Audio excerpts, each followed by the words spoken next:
하나님의 말씀은 에스겔 14장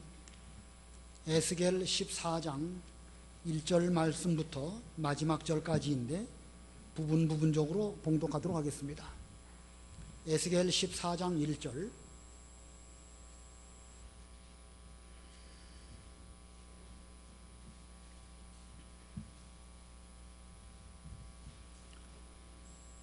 (14장 1절) 봉독합니다.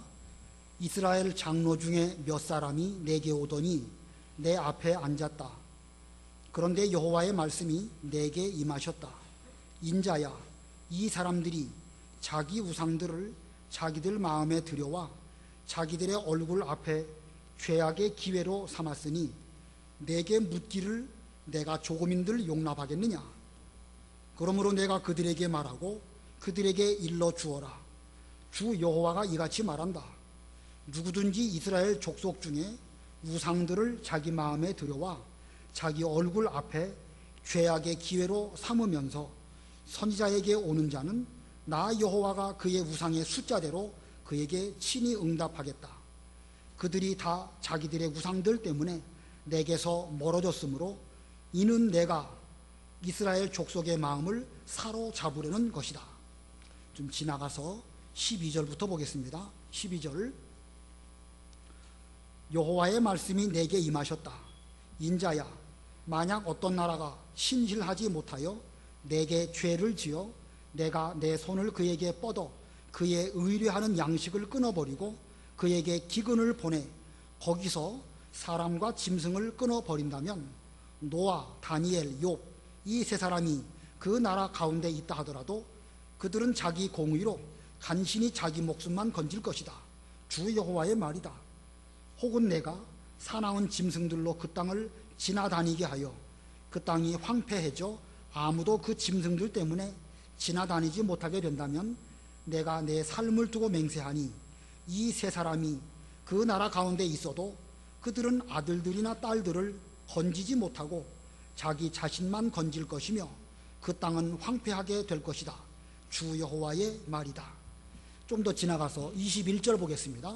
21절. 주 여호와가 이같이 말한다. 반드시 내가 나의 4가지 중요한 심판, 곧 칼과 기근과 사나운 짐승과 전염병을 예루살렘에 보내 사람과 짐승을 거기서 끊어버릴 것이니 얼마나 더 심하겠느냐. 그러나 보아라, 그 안에도 피 한 자가 남아있어 끌려 나오겠으니 곧 아들들과 딸들이다. 보아라, 그들이 너희에게 나올 것이니 너희가 그들의 행동과 행위를 볼 것이다. 내가 예루살렘에 내린 재앙, 곧 내가 그 위에 가져온 모든 것에 대해 너희가 위로를 받을 것이다. 너희가 그들의 행동과 행위를 볼 때 그들이 너희를 위로할 것이며 내가 거기서 행한 모든 것이 이유 없이 행한 것이 아닌 줄 너희가 알게 될 것이다. 주 여호와의 말이다. 아멘. 오늘 본문의 내용은 하나님께서 예루살렘에 재앙을 내린 이유가 무엇인지를 쭉 말씀하고 있습니다. 그래서 오늘 제목은 예루살렘에 내린 재앙, 예루살렘에 내린 재앙이라는 제목입니다. 지금 읽은 에스겔 성경은 유다 백성들이 바벨론 포로 잡혀가 있었던 그 기간 중에 기록된 하나님의 계시의 말씀입니다. 그들이 바벨론으로 포로 잡혀갔을 때에 예루살렘 성은 다 무너졌고 성전도 다 무너질 뿐만 아니라 그 안에 있던 금, 은, 기명들은 다 노략질을 당한 이런 가운데 있고 더 이상 성전은 찾아볼 수 없는 이런 상황이었습니다. 이스라엘 전 역사 가운데에서 이때만큼 힘들고 어려웠던 때가 없었습니다. 물론 애굽의 400년 포로 생활도 힘들었지만 애굽의 400년 포로 생활보다 이때가 더 어렵고 힘들었을 것으로 여겨집니다. 오늘 에스겔서를 쭉 보다 보면 에스겔서 20장 30장까지 전부가 다 왜 예루살렘이 멸망하게 되었는지, 유다 백성들이 무슨 죄를 저질렀는지 그런 면에 대해서 선지자가 책망하는 그런 말씀들을 쭉 기록하고 있고, 오늘 읽은 이 14장 전체도 하나님께서 예루살렘에 재앙을 내리신 이유와 목적에 대해서 말씀하고 있습니다. 하나님께서 왜 예루살렘에 재앙을 내리셔서 심지어 성전까지도 다 무너지게 하셨을까? 서론적으로 먼저 말씀을 드린다고 하면 의인 한 사람이 없었기 때문에 그렇습니다. 의인 한 사람이 없었기 때문에 하나님의 진노를 막아들이지 못하고 예루살렘 성뿐만 아니라 성전까지 무너지게 되었고, 많은 젊은이들은 바벨론으로 포로 잡혀가게 되었습니다. 그래서 그 당시에 기록된 성경인 예레미야 5장 1절에 보면 예루살렘 거리에서 정의를 행하고 진리를 찾는 자 한 사람을 찾으면 예루살렘 성읍을 용서해 주시겠다, 이렇게 예레미야가 말하였습니다. 그러나 예루살렘에 그렇게 진리를 찾고 공의를 행하는 이런 사람이 한 사람이 없었기 때문에 결국 하나님의 진노가 임하게 되었습니다. 그와 같은 말씀이 여기 에스겔서에도 있는데, 에스겔 22장 30절과 31절, 에스겔 22장 30절 31절 읽어보세요. 에스겔 22장 30절. 내가 그들 가운데서 그 땅을 위하여 성벽을 쌓으며 무너진 곳에 서서 나로 그 성읍들을 멸망시키지 못하게 한 사람을 찾았으나 내가 발견하지 못하였다. 그러므로 내가 내 진노를 그들에게 쏟고 내 경노의 불로 그들을 멸하며 그들의 행위를 그들의 머리에 돌렸다. 주 여호와의 말이다. 예, 예루살렘에 신앙적으로 그들이 무너져 가고 있을 때에 신앙적으로 무너지는 그것을 안타깝게 여기면서 하나님께 나와서 호소를 드리면서 하나님께서 다시 한번 기회를 주신다고 하면 부족한 제가 다시금 이 성벽을 쌓고 저들로 범죄하지 않도록 하겠습니다, 이렇게 주께 나와서 간구하는 사람이 한 사람이 있다고 하면 그 성을 무너뜨리지 않도록 하셨을 터인데, 그 한 사람이 없었기 때문에 하나님의 진노가 임하고 말았습니다. 자, 의인 한 사람이 없기 때문에 이와 같은 진노가 평화의 도시라고 하는 그 예루살렘에 임하고 말았던 것입니다. 어제와 그제 그리고 오늘 오후까지 우리 교회에서 어린이 여름 성경학교가 진행이 되어지고, 또 내일과 또 다음 수요일까지 2박 3일 동안 중고청 수련회가 광주 기도원에서 있습니다. 여름 성경학교나 수련회를 보면서 어떤 생각이 들었냐면, 옛날 같지가 않다, 이런 생각이 듭니다. 옛날처럼 하나님의 자녀들이 좀 많이 와서 은혜를 받고, 또 옛날처럼 온 교회가 다 이 일을 위해서 총력을 기울이는 이런 잔치가 돼야 되겠는데 옛날 같지가 않구나, 이런 생각이 들었습니다. 자, 우리는 이와 같은 교회의 한 행사를 통해서 정의를 행하고 진리를 찾는 한 사람이라도, 하나님의 진노를 면하게 할 수 있는 한 사람이라도 찾아서 잘 양육한다고 하면 하나님의 진노가 우리에게는 임하지 않도록 할 수 있을 것입니다. 만약에 우리의 이와 같은 여름 성경학교나 수련회가 그와 같이 한 사람을 똑바로 양육한다고 하면 이 행사는 대성공이라고 할 수가 있을 것입니다. 그래서 오늘 본문을 통해서 예루살렘에 재앙을 내렸던 그 이유를 살펴보고, 앞으로 어려운 시기가 우리 한국 교계나 또 우리 교회에도 오겠지만, 이러한 때에 다니엘과 같이 혹은 그의 세 친구와 같이 훌륭한 믿음의 사람들이 우리 교회에서 많이 양육이 되어져서 재앙 중에도 하나님을 기쁘시게 해드리고 하나님의 은혜와 복을 받는 우리 교회가 되도록 우리가 이 여름 성경학교와 수련회에 좀 총력을 기울여야 할 것입니다. 오늘 본문에서 예루살렘에 하나님께서 재앙을 내리신 이유가 무엇일까? 세 가지를 말씀하고 있습니다. 잘 살펴보고 우리는 어떻게 준비해야 될지 좀 은혜를 받도록 하겠습니다.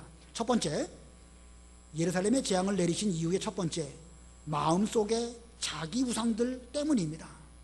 마음속에 자기 우상들이 있었기 때문에 하나님의 재앙이 예루살렘에 임했습니다. 오늘 본문을 보면 이스라엘 장로 몇 사람이 에스겔 선지자에게 찾아와서 그 앞에 앉았습니다. 본문 1절 2절 읽어보세요. 1절. 이스라엘 장로 중에 몇 사람이 내게 오더니 내 앞에 앉았다. 그런데 여호와의 말씀이 내게 임하셨다. 예, 이스라엘 장로 몇 사람이 에스겔 선지자에게 찾아왔습니다. 예루살렘에 임한 재앙이 무슨 까닭입니까? 아마 그것을 묻기 위해서 선지자 에스겔을 통해서 하나님께 여쭙기 위해서 그들은 찾아왔습니다. 그런데 그 이스라엘 장로들이 에스겔에게 왔을 때에 하나님의 계시가 또 에스겔에게 임하여 말씀하셨습니다. 3절로 5절 읽어보셔요. 3절 인자야 이 사람들이 자기 우상들을 자기들 마음에 들여와 자기들의 얼굴 앞에 죄악의 기회로 삼았으니 내게 묻기를 내가 조금인들 용납하겠느냐. 그러므로 내가 그들에게 말하고 그들에게 일러주어라. 주 여호와가 이같이 말한다.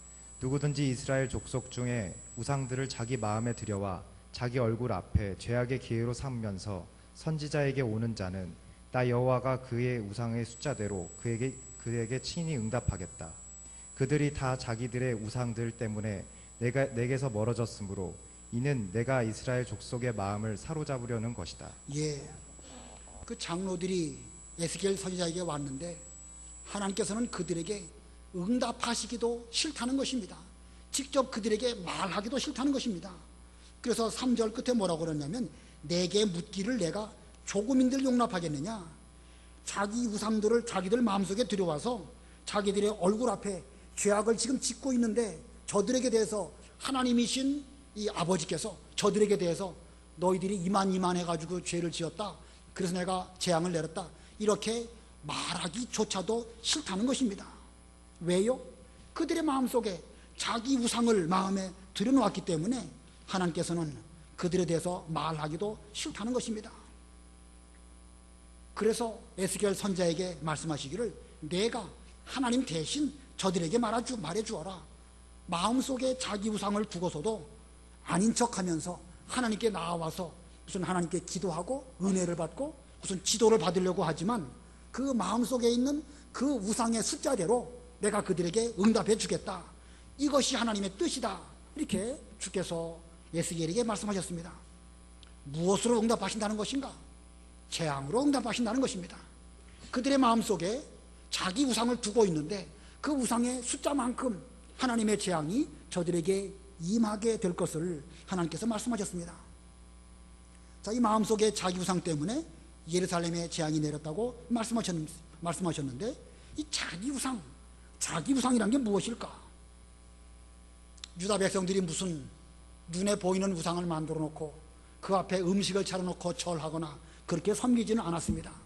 그러나 그들의 마음속에는 하나님을 사랑하는 것보다 더 사랑하는 그런 우상이 있었고 그들의 마음속에는 하나님의 지배를 받는 것보다 더 강력하게 지배를 받는 마음속 우상이 있었습니다. 그것이 마음속 자기 우상입니다. 그들은 하나님보다도 그 우상의 지배를 더 받게 되므로 거침없이 죄를 범하게 되면서도 스스로는 나는 하나님을 잘 섬기고 하나님은 우리의 아버지시다 이렇게 착각을 하고 있었습니다.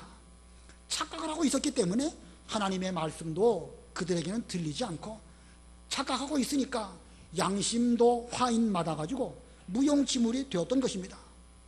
그러므로 더 이상 그들에게는 말씀도 양심도 소용이 없었기 때문에 하나님께서는 재앙으로 그들을 다스릴 수밖에 없었던 것입니다. 마음속 자기 우상, 참으로 이것은 무서운 것입니다. 우리 마음속에 자기 우상이 들어와 있으면 말씀도 내 그 심령에 영향을 미치지 못하고 양심도 여러 가지로 호소를 해도 거기에 귀 기울이지 못하는 것이 바로 인간들의 마음 상태입니다.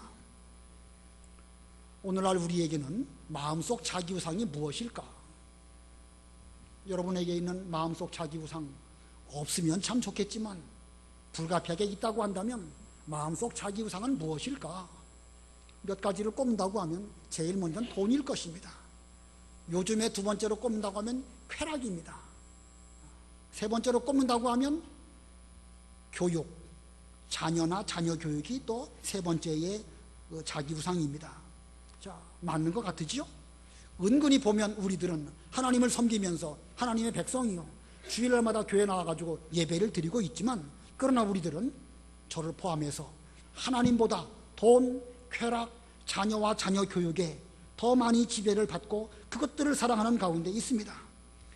지금 우리들도 본문에 있는 장로들처럼 하나님의 뜻을 찾으려고 교회에 나와서 기도와 예배를 드린다고 하지만 우리에게 만일 마음속에 자기 우상이 있다고 한다면 하나님께서는 우리에게 응답하지 아니하시고 우리 마음속에 있는 그 우상의 숫자만큼 우리에게 대해서 재앙으로 응답하실 것입니다. 참으로 두려운 것이 아닐 수가 없죠. 우리 마음속 자기우상 어떤 것이 있는지 잘 살펴봐야 되겠는데, 오늘 이 시간에는 돈이나 쾌락 이런 것들은 좀 접어두고 자녀나 자녀 교육에 대해서만 생각을 해보려고 합니다. 우리 솔직히 말해서 저도 여러분도 하나님과 자녀 교육 이 두 가지 가운데에서 어느 것을 더 중요하게 여기죠?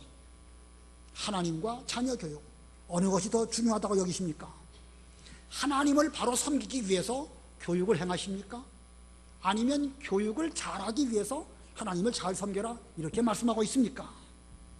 질문이 뭐 어려운가요? 교회와 학교 어느 것이 더 중요합니까? 그것도 어렵습니까? 교회와 학원 어느 것이 더 중요합니까? 학교나 학원 중요하지 않다는 거 아닙니다.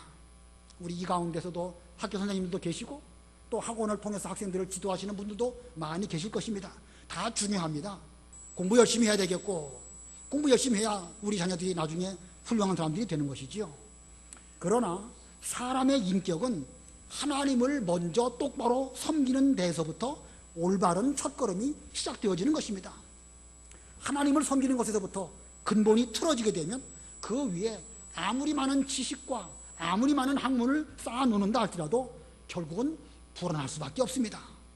왜냐하면 가장 밑바닥 기초가 불안하기 때문에 그 위에 아무리 많은 것들을 쌓아놓아도 사상유각처럼 바람이 불고 풍랑이 일면 무너질 수밖에 없는 것입니다. 법원의 통계에 의하면 일본 사람들이 그 사기를 치든지 위중하는 것보다 우리 한국 사람들이 사기를 치고 위중하는 것이 50배 내지 100배가 더 많다는 거예요. 야, 대단하죠?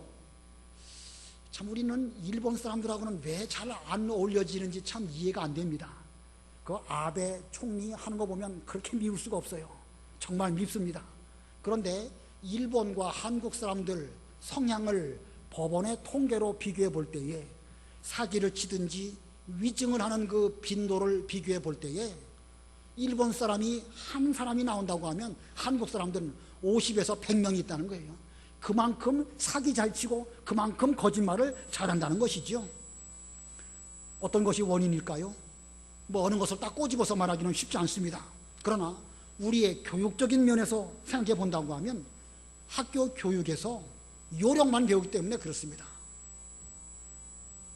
부모들의 마음속에 자녀 교육이라고 하는 우성이 들어앉아 있기 때문에 수단 방법을 가리지 아니하고 목적을 이루기 위해서 요령만 배우는 이런 쪽으로 공부가 되어지니까 이런 가운데서 성장하고 이런 가운데서 성인이 되어도 사기를 치든 거짓말을 하든 그들은 목적만 이루면 되는 것이니까 그냥 밥 먹듯이 거짓말하고 심지어 사기까지 치면서 그래가지고 통계적으로 볼 때에 그만큼 일본 사람보다 사기치는 사람이 많다는 것입니다. 이것이 오늘날 우리가 처한 자녀 교육의 실상입니다. 분명 우리 민족은요 일본 사람보다 뛰어난 것이 훨씬 많습니다. 창의력도 많고요 순발력도 좋습니다. 여러 가지 면에서 볼 때에 우리가 결코 일본 사람보다 못한 것이 없습니다. 그런데 문제가 무엇인가? 우리나라의 교육에 있어서 요령만 가르치는 것이 이와 같은 문제를 야기시킨 것이라고 해석이 되어집니다. 자, 세상에서 공부하느라고 요령만 배우는 거, 그거 뭐 우리가 어떻게 할 수 있겠습니까? 그거 뭐 문교부 장관이나 위정자들이 하는 것이죠. 적어도 그러나 우리가 이 문제를 극복하려면 하나님을 경외하는 것을 어려서부터 똑바로 가르쳐야 됩니다. 사람의 제일 되는 목적은 자기를 위하는 것이 아니라 하나님을 영원롭게 드리는 것임을 우리 자녀들에게 제대로 잘 가르친다고 하면 그 인생관 위에서 부지런히 공부해서 하나님의 영광을 드러내려고 노력하게 될 것이고, 그렇게 노력하는 사람은 혹시 학교 공부는 조금 좀 부족할지 몰라도 어디를 가든지 정의를 행하고 진실을 찾는 그런 똑바른 사람이 분명히 될 수가 있을 것입니다. 우리의 주일학교 교육 또 청소년 때 교회 생활을 통하여서 하나님을 제대로 만나게 하고 우리 자녀들이 일평생 하나님을 잘 섬긴다고 하면 그들은 일생 안전보장보험을 든 것과 같은 것입니다. 자기 마음속의 우상을 다 쫓아버리고 그 자리에 하나님을 모시고 하나님을 잘 섬긴다고 하면 그들은 어디 가서 무엇을 하든지 거짓말하지 아니하고 진실한 사람이 될 것이고, 혹시 무슨 뭐 이 그 석차 순위에서는 좀 밀릴지 몰라도 어디 가도 그런 사람은 없어서 못 찾는 이런 사람이 되어서 다 환영받는 이런 사람들이 될 것입니다. 여기 앉아 계신 모든 성도님들 중에도 오늘날까지 하나님의 교회에서 신앙생활하며 여기까지 올 때에 어렸을 때 주일학교에서부터 신앙생활을 잘하고 중고등부, 청년부 이렇게 지나오면서 말씀을 배웠기 때문에 우리가 오늘날까지 걸어오면서 수없이 넘어질 뻔한 많은 사건들이 있었음에도 불구하고 넘어지지 않고 혹은 넘어졌더라도 이만큼 믿음 생활한 것은 어려서 믿음을 잘 배운 그 은택이다 라고 여기는 분들이 상당히 많이 계실 것입니다. 저도 저만 해도 그렇습니다. 과거를 돌아보면 상당히 위험한 때가 많이 있었지만 그 순간순간 하나님의 말씀이 저를 책망하시고 지도해 주셨기 때문에 넘어지지 않고 또 넘어졌더라도 여기까지 올 수 있도록 은혜를 베풀어 주셨습니다. 이것이 신앙과 말씀으로 잘 양육한 사람의 가는 길입니다. 우리가 여기까지 이렇게 왔다고 하면 우리의 자녀들 역시도 그 마음속에 자기 우상을 제거해버리고 하나님만 똑바로 섬기는 이런 자녀들을 잘 만드는 것이야말로 일생을 안전하게 걸어갈 수 있도록 뒷바라지해주는 이런 교회와 부모의 역할인 것입니다. 먼저 우리 마음속에 있는 우상, 자기 우상 그거 제거해버려야 되겠고 우리 자녀들도 그 마음속에 자기 우상 들어가지 않고 하나님만 제대로 섬기는 이런 자녀들로 잘 양육하는 어린이 여름 성경학교 또 수련회가 되어야 되겠습니다. 그 다음에 두 번째로 예루살렘에 재앙을 내리신 이유가 무엇일까? 두 번째 이유는 하나님의 공의를 일깨워 주기 위해서입니다. 이 예루살렘에 내린 재앙을 통해서 하나님의 공의가 이렇다라는 것을 일깨워 주시려고 그 재앙이 임하게 하셨다. 하나님의 공의라는 것은 죄를 범하면 반드시 징계하는 것입니다. 본문 12절부터 22절까지 쭉 보면 네 종류의 하나님의 재앙이 말씀하고 있습니다. 첫 번째는 기근, 두 번째는 짐승, 세 번째는 칼, 네 번째는 전염병입니다. 하나하나 만만한 게 없습니다. 금년에 우리나라에 이 기근이 좀 들었죠. 계속하면 어떻게 될지 모르는데 마침 또 비를 하나님이 내려주셨습니다. 전염병, 이번에 그 메르스 그거 한번 우리나라에 살짝 지나가니까 우리나라 경제가 휘청하지요. 대외적인 신인도라든가 모든 면에서 얼마나 큰 문제를 일으켰는지 알 수가 없습니다. 참 여기까지만 해도 그래요. 전쟁 한번 일어나면은요 얼마나 큰 비극이 우리에게 일어나는지 모릅니다. 자, 하나님께서 이렇게 칼, 짐승, 기근, 전염병 이런 것들을 통해서 이스라엘 백성들을 징계하셨는데 하나님께서 이런 것들을 통해서 이렇게 징계하신 이유는 하나님의 공의를 나타내시기 위함입니다. 그러면 하나님께서 나타내시고자 하시는 공의가 무엇일까? 어떤 공의를 세우시려고 이런 재앙을 내리셨는가? 본문 14절 읽어보세요. 14절. 14절 노아, 다니엘, 욥 이 세 사람이 그 나라 가운데 있다 하더라도 그들은 자기 의로 간신히 자기 목숨만 건질 것이다. 주 여호와의 말이다. 예, 하나님의 공의의 첫 번째는요 자기 의로 자기 목숨만 건진다는 것입니다. 자기 의로 자기 목숨만 건지는 것.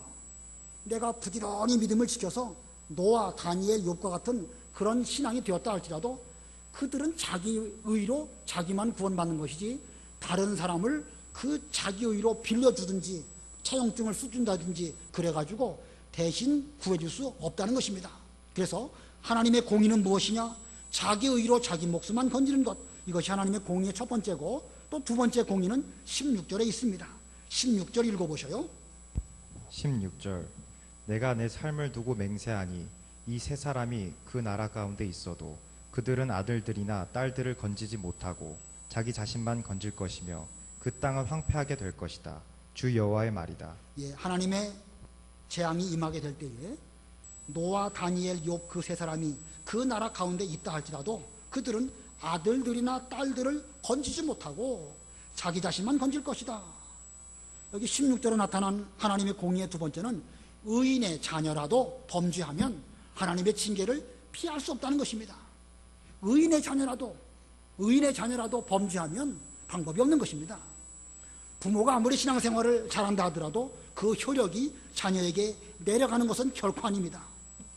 그러므로 부모된 우리들은 자기만 잘 믿으려고 하지 말고 자녀가 자기 스스로 하나님의 공의를 알고 자기 스스로 믿음을 지키도록 그렇게 지도하는 것이 올바른 부모의 노력인 것입니다.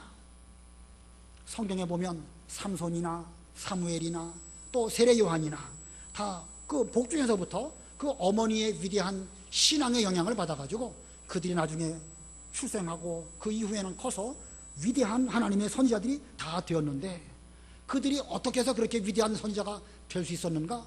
그 부모들의 노력 때문에 그런 것입니다. 단 지파의 마노아라는 사람과 그 아내가 하나님을 섬기면서 그 삼손을 잉태했을 때부터 포도주와 독주를 마지 아니하시고 부정한 것을 대하지 않았기 때문에 하나님께서 그로 말미암아 삼손 같은 위대한 인물이 태어나게 하였습니다. 한나가 어떻게 기도했는지 여러분 잘 아시지요? 또 그 엘리사벳과 사가랴, 그들은 이스라엘을 위해서 하나님께 기도 드릴 때에 천사를 통하여 앞으로 세례 요한이 태어날 것을 들었고, 포도주와 독주를 마시지 않고 또 하나님의 일을 잘 감당하는 이런 길로 걸어가게 될 것을 일깨워 주셨습니다. 이와 같이 부모들의 신앙이 그 자녀들에게 잘 계승된 것은 그 부모들의 그만한 노력이 있기 때문에 그런 것이지, 모든 부모가 다 훌륭한 자녀를 기르는 것은 결코 아닙니다. 노아의 아들 가운데에는 함이나 가나안도 있었고, 다윗의 아들 가운데는 압살롬 같은 사람도 있었습니다. 자, 오늘날 우리 부모들은 우리들의 자녀들에게 대해서 하나님의 공의가 얼마나 두려운 공의인지 잘 교육을 하고 계시는가? 여러분들 그런 교육 잘 하고 계십니까? 제가 볼 때에 적어도 우리 명륜교회의 부모님들 중에서는 대부분 다 하나님을 두려워하고 공의 하나님 아버지 앞에서 의롭게 살려고 노력하는 그런 분들입니다. 근데 문제가 뭐냐면, 하나님의 공의를 자녀들에게 가르침에 있어서 두려우신 하나님의 공의를 가르쳐주기보다는 두려운 부모만 전하더라는 거예요. 하나님의 두려우신 것, 하나님의 공의가 얼마나 무서운 것, 이걸 잘 가르쳐야 되는데 엄마 아빠가 무섭다 보니까 하나님 앞에서 의롭게 살려고 노력하지 아니하고 엄마 아빠의 눈길을 피해서 그들이 어떻게 하려고 노력한다든가, 이런 부작용이 나타나는 것을 종종 보게 되는 것입니다. 그래서 자녀들은 어렸을 때에 그 부모가 무서우니까 억지로 신앙생활을 하지만 충분히 크게 되면 말 듣지 않습니다. 오늘 본문 14절과 16절에서처럼 우리 부모들이 노아, 다니엘, 욥처럼 하나님 앞에서 의롭게 사는데 결국 자기 자신만 건지게 되어지는 것이고, 자기 아들이나 딸들은 건지지 못하게 된다고 하면 이것이야말로 재앙이 아니고 무엇이겠습니까? 저도 우리 교회에서 반장으로 오랫동안 주락학생들을 가르쳤는데, 참 믿음 좋은 부모님 밑에서 훌륭한 자녀가 태어나는 것은 일반적인 원리로 다 맞습니다. 이건 분명히 많은 이치예요. 그러나 간혹 보면 그런 경우가 있어요. 부모님은 자녀들을 교회로 보낼 때에 여러 가지 요절도 외우게 하고 또 연보도 주고 그렇게 가서 말씀 잘 들어라 하고 말하고 교회에 보냅니다. 근데 그 아이들이 교회 와갖고 예배를 드리기는 드리는데 오랜 기간 동안 말씀을 들었기 때문에 지식적으로 그들은 목사님이 뭘 물어보는지, 엄마가 뭘 물어볼지 이미 다 알고 있어요. 다 알고 있기 때문에 대답은 참 잘합니다. 그러나 실제적인 행동으로 볼 때는 그렇지 못한 경우를 종종 보게 됩니다. 자, 머리로는 성경을 많이 알지만 행동으로는 아닙니다. 지식으로는 훌륭한데 인격적으로는 전혀 그렇지 못한 경우가 많이 있음을 제가 많이 보아왔습니다. 자, 해결책이 무엇일까요? 어떻게 해야 그런 문제를 해결할 수 있겠습니까? 우리 부모가 두려운 부모가 되지 말고 공의의 하나님께서 죄를 지으면 얼마나 무서운 하나님이신가, 그것을 우리 자녀들에게 잘 보여주고 가르쳐야 되는 것입니다. 그러기 위해서는 이 부모 자신이 먼저 하나님 앞에서 두렵고 벌벌 떨어야 됩니다. 죄에 대해서 하나님이 얼마나 두려우신 분이신지를 우리 부모가 먼저 느끼고 그 앞에서 벌벌 떨어야 됩니다. 자녀들에게 보여주기 위해서 무슨 쇼하라는 말씀이 아닙니다. 실제로 우리 부모들이 그 죄가 얼마나 무서운 것인지를 그 자녀들에게 보여주기 위해서가 아니라 우리의 생활과 삶 가운데에서 그 죄를 두렵고 벌벌 떨면서 하나님께 대해서 눈물로 통곡으로 기도하면서 그런 모습을 자녀들에게 잘 보여준다고 하면 자녀들은 그것을 보면서 참으로 우리 부모는 하나님을 두려워하고 나도 하나님을 두려워하지 않는다고 하면 큰 재앙을 받을 수밖에 없겠구나. 일생에 그런 경우는요, 뭐 자주 보여줄수록 효과가 있겠지만 한두 번만 똑바로 보여주어도요, 그 자녀들은 평생 그것을 잊지 아니하고 하나님 아버지 앞에서 두려우신 공의 앞에서 죄 짓지 않으려고 노력하는 이런 길을 걸어갈 것입니다. 자, 하나님은 공의의 하나님이심을 부모가 먼저 똑바로 잘 깨달으시고 우리가 먼저, 부모님들이 먼저 노아, 다니엘, 욥과 같은 그런 의로운 길을 걸어가면서 그 삶을 통해서 우리 자녀들에게 하나님의 공의의 두려우심을 잘 일깨워주는 그런 부모들이 된다고 하면 현재 여러 가지 어려운 문제들을 우리들은 잘 이기고 우리가 믿음을 지킨 것처럼 우리 자녀들도 믿음을 잘 지켜서 앞으로 신앙생활을 잘하는 그런 자녀들이 다 될 것입니다. 세 번째, 예루살렘에 재앙을 내리신 이유 세 번째, 남은 자를 구원하시려고. 남은 자를 구원하시려고. 예루살렘의 죄가 극심함으로 하나님께서 예루살렘에 재앙을 내리셨는데 그 앞에 있는 네 가지, 칼, 기근, 사나운 짐승, 그리고 전염병, 이런 네 가지 재앙을 예루살렘에 한꺼번에 임하게 하신다고 하면 그 재앙이 얼마나 극심할 것인가 본문에서 말씀하고 있습니다. 21절 읽어보세요. 21절 주 여호와가 이같이 말한다. 반드시 내가 나의 네 가지 중요한 심판 곧 칼과 기근과 사나운 짐승과 전염병을 예루살렘에 보내 사람과 짐승을 거기서 끊어버릴 것이니 얼마나 더 심하겠느냐. 재앙이 하나하나가 다 무서운 일이지만 이 네 가지 재앙이 일시에 한꺼번에 임한다고 하면 그 재앙이 얼마나 극심하겠느냐. 예루살렘에 그렇게 하나님의 공의의 심판이 임할 것이다. 또 이미 임했고 이렇게 말씀하셨습니다. 그러나 그 가운데서도 그 재앙을 피하고 남아서 그 재앙 끝에 끌려서 하나님 앞으로 나올 아들들과 딸들이 있을 것임을 본문이 말씀하고 있습니다. 22절 23절 우리 다 같이 읽습니다. 뜻을 생각하시면서 22절 23절 시작. 그러나 보아라, 그 안에도 피한 자가 남아있어 끌려 나오겠으니 곧 아들들과 딸들이다. 보아라, 그들이 너희에게 나올 것이니 너희가 그들의 행동과 행위를 볼 것이다. 내가 예루살렘에 내린 재앙 곧 내가 그 위에 가져온 모든 것에 대해 너희가 위로를 받을 것이다. 너희가 그들의 행동과 행위를 볼 때 그들이 너희를 위로할 것이며 내가 거기서 행한 모든 것이 이유 없이 행한 것이 아닌 줄 너희가 알게 될 것이다. 주 여호와의 말이다. 자, 이게 무슨 뜻인지 잘 이해가 되십니까? 유다가 자기 마음속에 자기 우상을 두어 하나님을 배반하고 또 하나님의 공의를 지키지 못함으로 칼, 기근, 사나운 짐승, 전염병 이런 무서운 재앙이 예루살렘에 한꺼번에 임함으로 이제는 모든 것이 끝장이 났구나. 하나님께서는 더 이상 우리에게 대해서 자비와 긍휼을 베푸시지 않겠구나.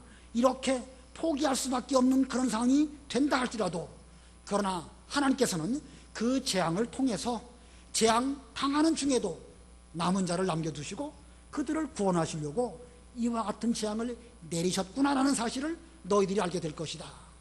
그 뜻입니다. 자, 재앙만 임한 거 볼 때에는 참 이제는 끝장이구나. 더 이상 소망이 없다. 그런 줄로 알았는데 오히려 그 재앙을 통해 가지고 그 남은 자가 있어 가지고 이제부터라도 정신 차리고 하나님을 똑바로 섬기지 아니하면 앞으로 더 큰 무서운 일들이 있겠구나 라고 정신을 차리고 그 재앙을 피하여 남은 자가 있을 것임을 본문이 우리에게 보여주면서 그것을 통해서 재앙 가운데 너희들이 위로를 받을 것이다. 그 남은 자들이 하는 행동을 보면서 하나님은 우리에게 이 재앙을 통해서 이와 같은 자녀들이 믿음은 잘 지키는 것을 보게 하시려고 이렇게 우리에게 재앙을 내리셨구나. 예루살렘에 재앙을 내리신 것이 이유 없이 까닭 없이 우연히 임한 것이 아니라 이와 같이 재앙 중에도 우리에게 복을 주시려고 이와 같은 일을 행하셨구나 라고 깨닫게 될 것이다 라고 말씀하고 있습니다. 실제로 이스라엘 역사를 보면 하나님의 재앙 중에도 끝까지 믿음을 잘 지키는 남은 자가 있음을 잘 보여주고 있습니다. 광야 40년 걸어갈 때에 애굽에서 나온 사람들이 다 그들의 범죄함으로 인하여 애굽 그 광야에서 쓰러졌습니다. 그러나 그런 가운데서도 끝까지 믿음을 지키고 마침내 가나안 땅 들어간 두 사람이 있습니다. 누구와 누구죠? 여호수아와 갈렙입니다. 반드시 남은 자가 있습니다. 그들은요, 하나님께서 광야에서 수없이 많은 하나님의 진노가 임한 것을 보면서 정신 똑바로 차리고 하나님 섬기지 아니하면 나도 저들과 같이 될 수 있겠구나. 오히려 그들은 그 재앙을 통해서 경각심을 불러일으키고 믿음을 잘 지킨 그런 사람이 되었던 것입니다. 유다가 멸망하고 유다 백성들이 바벨론으로 포로 잡혀갔습니다. 아주 비참한 지경을 만난 것이죠. 젊은 사람들이 다 포로 잡혀가고 노인들은 백발 노홍들이 다 죽임을 당했다고 그랬습니다. 자, 그러나 그러한 중에도 오히려 하나님의 공의 앞에서 더욱 믿음을 지킨 그런 사람들이 있었습니다. 성경에 누가 있지요? 다니엘과 다니엘의 세 친구. 만약 하나님의 공의로 임한 재앙이 없었다고 한다고 하면, 예루살렘의 재앙이 임하지 않았다고 하면 다니엘이나 그 세 친구는 어쩌면 그들도 똑같은 죄악된 길을 걸어가다가 함께 망했을지도 모르는 일입니다. 그러나 두려운 재앙이 예루살렘에 임한 것을 그들은 보게 되었고, 그 가운데에서 하나님을 똑바로 섬기지 아니하면 두려운 재앙이 내게도 임할 수 있겠구나. 내가 어떤 어려운 일을 만나도 내 몸을 더럽히지 않아야 되겠다. 이렇게 굳게 결심하고 느부갓네살 왕의 진미를 먹을 수 있는 기회, 출세할 수 있는 그런 기회에도 그는 먼저 하나님을 두려워하여 자기 자신의 몸을 정결하게 유지했던 것입니다. 왕이 세운 금신상 거기에 절하지 아니하면 7배나 뜨거운 풀물불에 들어갈 수밖에 없지만, 그들은 그러한 속에서도 하나님의 두려우신 재앙을 오히려 더 두려워했기 때문에 왕의 두려운 명령보다 하나님 말씀을 두려워해서 그들은 믿음을 잘 지켰던 것입니다. 자, 그러므로 재앙이 그들에게 유익했습니까? 무익했습니까? 자, 참 그 무서운 면도 있지만 유익한 것이 분명히 있습니다. 남은 자에게는 재앙도 유익하고 화가 변하여 복이 되어지는 이것이 곧 하나님께서 재앙을 내리신 까닭인 것입니다. 그래서 이 재앙을 통해서 다니엘과 같고 다니엘의 세 친구와 같은 이런 사람들을 잘 배출해 내고자 하신 것이 하나님의 뜻인 것입니다. 자, 우리 하나님은 다 망하는 중에도 남은 자를 구원하십니다. 불타버린 그 나무의 그루터기에서 새로운 가지가 올라오게 하셔서 새로운 구원 역사를 이루어 가시는 이러한 하나님이십니다. 오늘 여기 본문 14장 전체가 다 두려운 말씀, 하나님의 재앙에 관한 말씀이지만, 이 가운데서도 마지막에 가서 이 재앙은 곧 남은 자를 배출하기 위한 하나님의 참 차원 높은 뜻이 계심을 우리에게 보여주고 있습니다. 그러므로 우리도 재앙 끝에도 소망의 빛을 보여주시는 하나님께 소망을 두고 믿음을 잘 지키는 이런 우리들이 되어야 되겠습니다. 자, 예루살렘에 재앙을 내린 이유 3가지 말씀드렸죠. 첫 번째는 마음속에 자기 부상이 있기 때문에 그렇고, 두 번째는 하나님의 공의가 얼마나 두려운 것인가를 그들에게 일깨워주시기 위해서 그렇게 재앙을 내렸습니다. 그리고 세 번째는 남은 자를 구원하시기 위해서. 첫째, 둘째도 중요하지만요, 세 번째가 오늘 핵심입니다. 하나님께서는 참으로 우리에게 두려운 여러 가지 일들이 일어나게 하시지만, 그러한 속에서도 남은 자를 구원하셔서 궁극적인 목표는 하나님의 구원 역사를 시대 속에서 이루어 가시려고 이렇게 하고 계신 것입니다. 예레미야 예가 3장에 보면 하나님께서 인생들에게 고난을 당하게 하심이 본심이 아니다, 이렇게 말씀하고 있습니다. 하나님은 고난도 우리에게 유익되게 하시려고, 고난을 통하여 하나님의 목적을 이루시려고 우리로 하여금 그런 고난을 겪게 하십니다. 오랜 기간 동안 우리 교회에서 여름 성경학교 수련회를 했습니다. 수십 년 됐는데 오랜 기간 동안 잘 양육받고 그랬다고 하면 지금 이 자리가 차고 넘쳐서 좀 더 예배당을 넓혀야 될 형편이 될 터인데, 이 자리에 있어야 할 사람들이 없습니다. 자, 하나님의 뜻이 언제 어떻게 이루어질지 우리는 알 수 없지만, 이 재앙을 통해서 여기 너희의 아들들과 딸들이 하나님의 이와 같은 그 재앙을 보면서 그들이 하나님에게로 피하여 돌아오는 이런 일들이 속히 우리에게 있기를 바랍니다.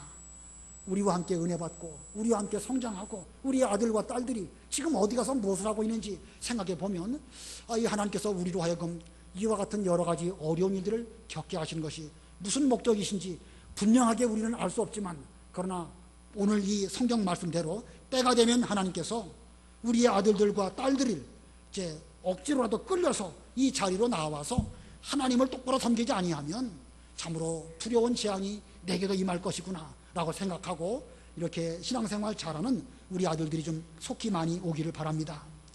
이번 여름 성경학교 수련회 어떻게 보면 1년 가운데 제일 힘든 시기입니다. 그러나 중요한 것은 이 시대의 남은 자를 양육해내는 것이 여름 성경학교와 수련의 목표입니다. 다니엘과 같고 그의 세 친구와 같은 이런 사람을 우리 교회에서 양육해낸다고 하면 우리의 여름 성경학교와 우리의 수련회는 대성공입니다. 아무쪼록 우리 온 교회가 이 일을 위해서 수고하시고 봉사하시고 함께 노력해서 다니엘과 같고 새 친구와 같은 우리의 자녀들을 많이 길러내서 앞으로 이 교회가 저들로 말미암아 하나님의 구원 역사를 잘 이루어드리는 우리 명림교회가 되기를 바랍니다. 말씀을 생각하시면서 잠깐 동안 기도하시기 바랍니다.